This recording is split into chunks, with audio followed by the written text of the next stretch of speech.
महाराष्ट्र से लेकर देश के लगभग हर कोने में आजकल गणेश उत्सव की धूम है। भव्य पंडाल दिखते हैं, बहुत सुंदर मूर्तियां और उमड़ती हुई भीड़। ये सब तो मतलब उत्सव का एक जाना पहचाना नजारा बन गया है। लेकिन ये जो इतनी धूमधाम है, इसके पीछे का असल विचार क्या है? ये उत्सव शुरू कैसे हुआ और आज जो हम रूप देख रहे हैं वो क्या है? आज हमारे पास जो सामग्री है उसके आधार पर हम इसी विषय की गहराई में उतरेंगे। चलिए समझते हैं इसे परत दर परत। बिल्कुल। आज गणेश उत्सव एक बहुत बड़ा सामाजिक और सांस्कृतिक आयोजन तो है ही, बल्कि अब तो एक तरह से आर्थिक आयोजन भी बन गया है। लेकिन जो जानकारी हमारे सामने है वो ये बताती है कि इसका जो मूल वैदिक संदर्भ है और जो आजकल हम स्वरूप देख रहे हैं उसमें काफी फासला आ गया है। ये स्रोत हमें इसके इतिहास, इसके बदलते रूप, समाज पर इसके असर और हाँ, मूर्ति पूजा से जुड़े कुछ बुनियादी, बहुत अहम वैचारिक सवालों पर सोचने के लिए काफी कुछ देते हैं। हाँ, तो शुरुआत करते हैं इसी आधुनिक गणेशोत्सव से।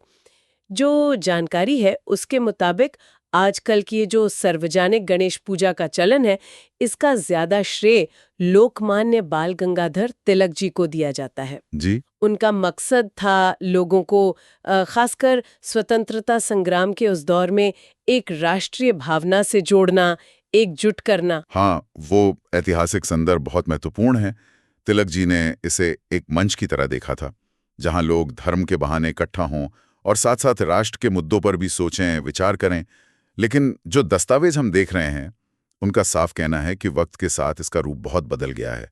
अब ये ज्यादातर एक सामाजिक सांस्कृतिक आयोजन है और इसमें, जैसा आपने कहा, व्यापारिक पहलू बहुत ज्यादा हावी हो गया है। बेशक, मिट्टी की सुंदर और कलात्मक मूर्तियां बनती हैं, छोटी से लेकर बहुत बड़ी तक, और लाखों लोग पूरी श्रद्धा से पूजा में शामिल होते भी हैं।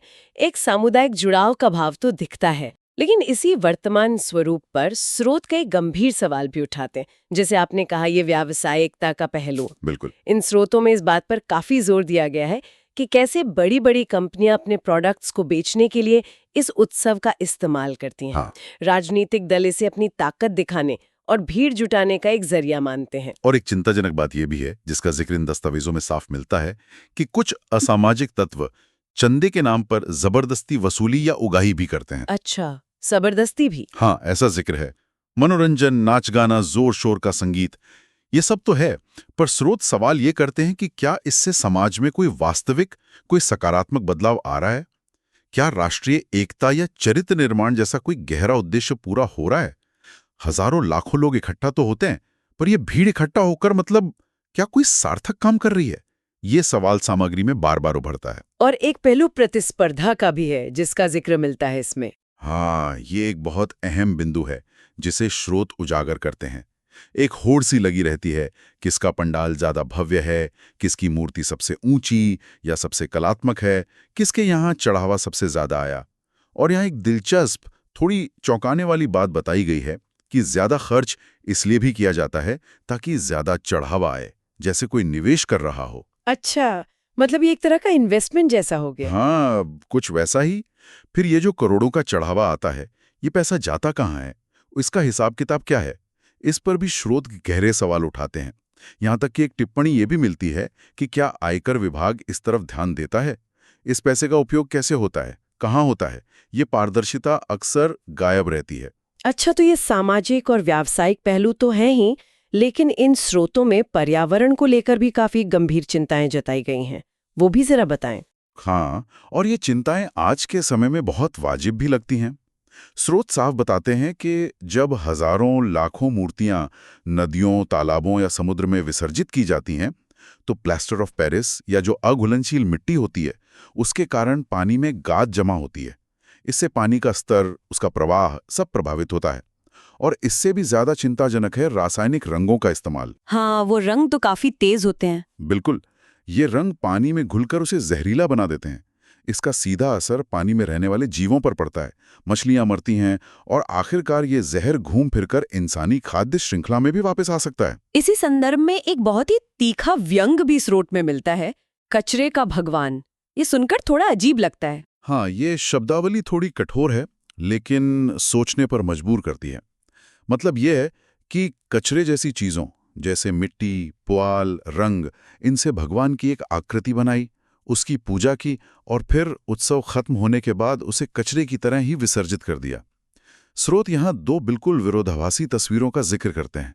एक तरफ लोग हाथ जोड़े नाचते गाते पूरी भक्ति में डूबे हुए हैं, और दूसरी तरफ उन्हीं मूर्तियों को अगले दिन बुलडोजर से समुद्र या नदी में धकेला जा रहा है, जैसे कोई मलबा हटाया जा रहा हो।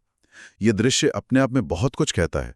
यहाँ तक बताया गया है कि जब महाराष्ट्र सरकार ने शायद कभी इस तरह की तस्वीरों के प्रकाशन पर रोक लगाने की कोशिश की, तो उसे धार्मिक भावनाओं को आहत करने वाला कदम बता दिया गया। ये बातें तो उत्सव के बाहरी स्वरूप और उसके प्रभावों पर हैं। लेकिन यहाँ से चर्चा और गहरी होती दिखती है सामग्री में, है ना? ये सामग्री मूर्ति पूजा की जो मूल अवधारणा है, उसी पर कई बुनियादी सवाल खड़ी करती है। जैसे ये पूछा गया है कि भगवत्ता मतलब ईश्वर का जो गुण है, वो मूर्ति की खास बनावट या आकृति शेप में है, या फिर जिस चीज से वो बनी है उस पदार्थ मैटर में। ये वाकई एक बहुत गहरा दार्शनिक प्रश्न है जिस पर स्रोत हमें सोचने को कहते हैं। देखिए, अगर हम ये माने कि भगवत्ता जो है वो आकृति में है, तो तर्क ये दिया गया है कि फिर तो सिर्फ वही एक खास आकृति ही भगवान हो सकती है, कोई दूसरी नहीं। जैसे किसी व्यक्ति की शक्ल उसकी पहचान होती है, किसी और की नहीं हो सकती। उसी तरह अगर ईश्वर एक विशेष गणेश जैसी दिखने वाली आकृति में ही है, तो फिर कोई और आकृति, मान लीजिए कृष्ण या राम की मूर्ति, वो भगवान कैसे हो सकती है? ये तो सोचने वाली बात है। और अगर दूसरी संभावना देखें कि भगवत्ता पदार्थ में है, मतलब मिट्टी या पत्थर में, तो स्रोत कहते हैं कि तब तो और भी बड़ी मुश्किल खड़ी हो जाती है।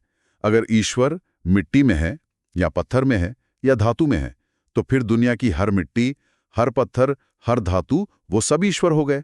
लकड़ी, कागज, प्लास्टिक, सब ईश्वर। फिर किसी खास आकृति को गढ़ने की जरूरत ही क्या रह जाती है? स्रोत के अनुसार समस्या तब और जटिल हो जाती है जब मूर्ति पूजक अक्सर इस तार्किक सीमा को भी तोड़ देता है। वो गणेश की मूर्ति में भी ईश्वर देखता है, राम की मूर्ति में भी, कृष्ण की मूर्ति में भी, और शायद किसी पीर की मजार पर भी उसी भाव से सिर झुका देता है। ऐसा क्यों? स्रोत का विश्लेषण ये है कि ऐसा इसलिए होता है क्योंकि उसने ईश्वर को किसी खास आकृति में नहीं, बल्कि एक तरह से पिंड यानी जड़ पदार्थ में ही मान लिया है। इसी से जुड़ी एक और प्रवृत्ति का जिक्र है सामग्री में, जड़त्व बुद्धि। हाँ। इसका क्या मतलब बताया गया है? स्रोत इसे इस तरह समझाते हैं, जब कोई व्यक्ति लगातार पत्थर या मिट्टी जैसी जड़ चीजों में ईश्वर या कोई दिव्य शक्ति देखने लगता है, तो धीरे धीरे उसकी बुद्धि में एक तरह का जड़त्व यानी इनर्शिया आ जाता है। वो हर जड़ वस्तु में, हर प्रतीक में वही शक्ति देखने लगता है, बिना ज्यादा सोचे समझे। इसका उदाहरण ऐसे दिया गया है कि कैसे लोग मंदिर में तो जाते ही हैं, पर उसी श्रद्धा भाव से कभी चर्च या दरगाह पर भी चले जाते हैं। उनके मन में होता है कि ईश्वर तो हर जगह एक ही है, चाहे किसी भी रूप में पूजा जाए, क्या फर्क पड़ता है? स्रोत इसे विवेक बुद्धि का कमजोर पड़ना कहते हैं। विवेक बुद्धि यानी सही और गलत, मित्र और शत्रु, सत्य और असत्य के विचारों में फर्क करने की जो क्षमता होती है। स्रोत का तर्क है कि इस जड़त्व बुद्धि के कारण ये क्षमता धीरे धीरे कुंद हो जाती है। आपने जिक्र किया कि लोग मंदिर, मस्जिद, दरगाह कहीं भी चले जाते हैं आस्था लेकर। स्रोत में कुछ ऐसे किस्से भी दिए गए लगते हैं जहां लोगों को लगता है कि उनकी मन्नतें पूरी हुई हैं। हाँ, ऐसे कई उदाहरण दिए गए हैं। जैसे कोई महिला बताती है कि फला दरगाह पर जाने से उसकी शादी हो गई। कोई बैंक का कर्मचारी बताता है कि साईं बाबा से प्रार्थना करने पर उसका कोई रुका हुआ बिल पास हो गया। या किसी छात्र को लगता है कि हनुमान जी को प्रसाद चढ़ाने से वो परीक्षा में पास हो गया। ये अनुभव उन लोगों के लिए तो बहुत वास्तविक होते हैं, इसमें कोई शक नहीं। लेकिन स्रोत इन अनुभवों को किस नजरिए से देखता है? क्या वो इन्हें प्रमाण मानते हैं? नहीं, स्रोत इन्हें नियम नहीं मानते, बल्कि संयोग या अपवाद कहते हैं। वो सवाल करते हैं, क्या हनुमान जी को प्रसाद चढ़ाना परीक्षा पास होने का नियम है? क्या हनुमान जी परीक्षक हैं या उनका परीक्षा प्रणाली से कोई सीधा लेना देना है? स्रोत तिरुपति मंदिर के एक पुजारी का बड़ा दिलचस्प उदाहरण देते हैं। वो पुजारी इसे संभावना के सिद्धांत यानी प्रोबेबिलिटी से समझाते हैं। उनका कहना है कि हजारों लोग मन्नतें मांगते हैं, अब संयोग से उनमें से कुछ की तो पूरी हो ही जाती हैं। जीवन में चीजें होती रहती हैं, काम बनते बिगड़ते रहते हैं। जिनकी मन्नत पूरी नहीं होती वो अक्सर इसे अपने भाग्य का दोष मान लेते हैं, भगवान का नहीं। वो कहते हैं, शायद भगवान ने भी चाहा पर मेरी किस्मत में ही नहीं था।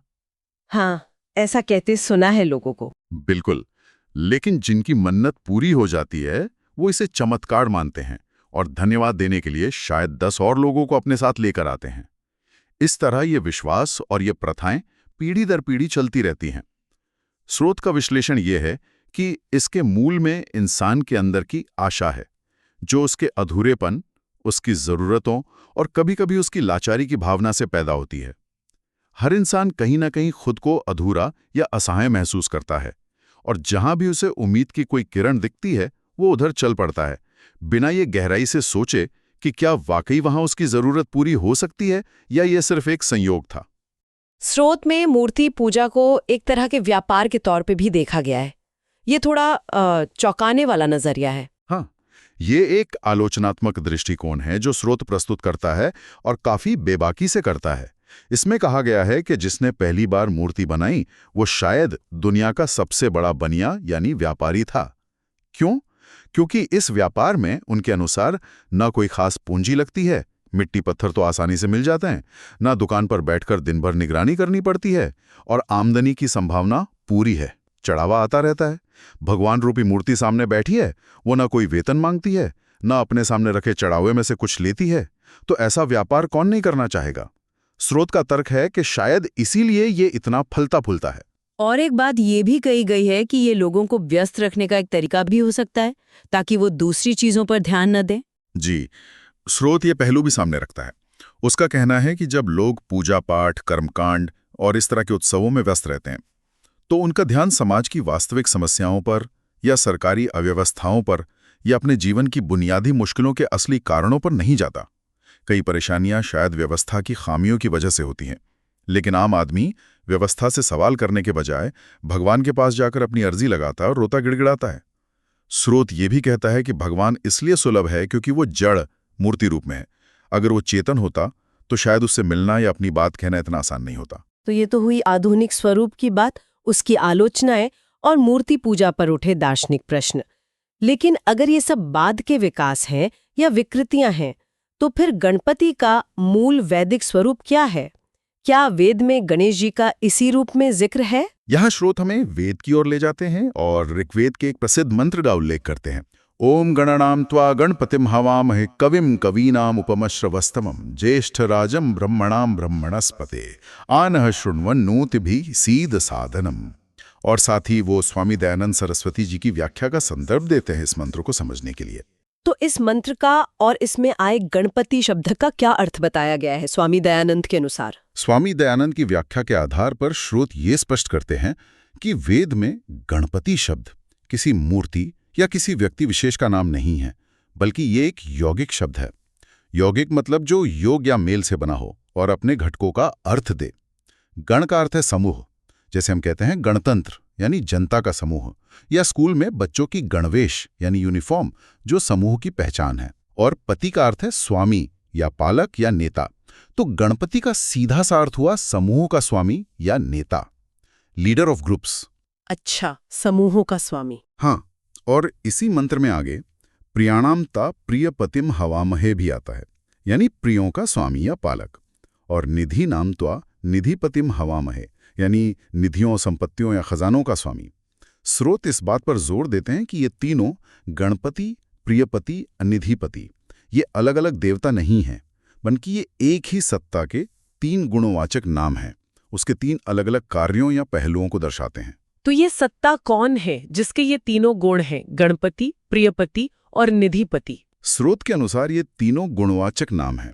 ये मुख्य नाम नहीं है, क्योंकि किसी का मुख्य नाम तो एक ही होता है, बाकी तो उसके गुण या विशेषण होते हैं। मंत्र के अंत में उस सत्ता को वसो कहकर पुकारा गया है।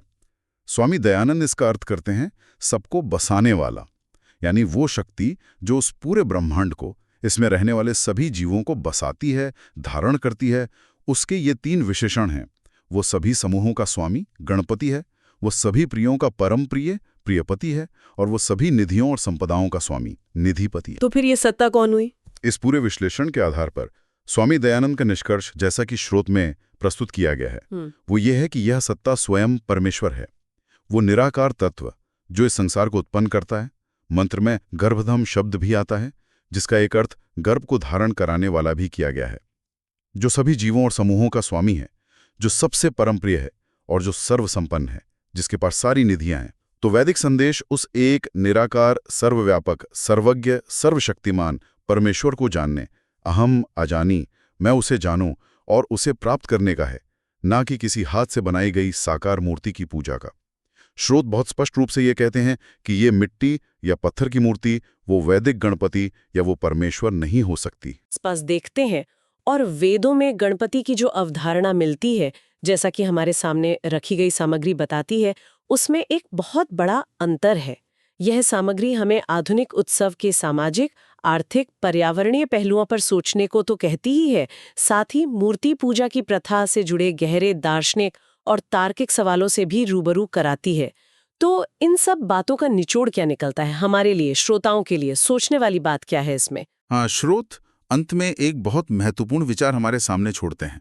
उनका तर्क यह है कि मूर्ति पूजा या जड़ वस्तुओं में ईश्वर को देखने की जो प्रवृत्ति है, उसका एक संभावित परिणाम विवेक बुद्धि का क्षीण होना हो सकता है। मतलब जब हम जड़ में चेतन या भगवत्ता का आरोपण करते हैं, तो धीरे धीरे सत्य और असत्य, सही और गलत विचार, यहाँ तक कि मित्र और शत्रु के बीच भेद करने की हमारी जो क्षमता है, वो धुंधली पड़ सकती है। कौन सी विचारधारा अपनाने योग्य है, कौन सी छोड़ने योग्य है, इसका निर्णय करना मुश्किल हो सकता है। तो ये सवाल वाकई विचार करने लायक है कि हमारी उपासना या पूजा की जो पद्धति है, उसका हमारी पूरी विचार प्रक्रिया पर, हमारे जीवन के अन्य निर्णयों पर और दुनिया को देखने के हमारे नजरिए पर क्या और कितना असर पड़ता है। ये एक ऐसा बिंदु है जिस पर शायद हर किसी को अपने स्तर पर जरूर सोचना चाहिए, मनन करना चाहिए।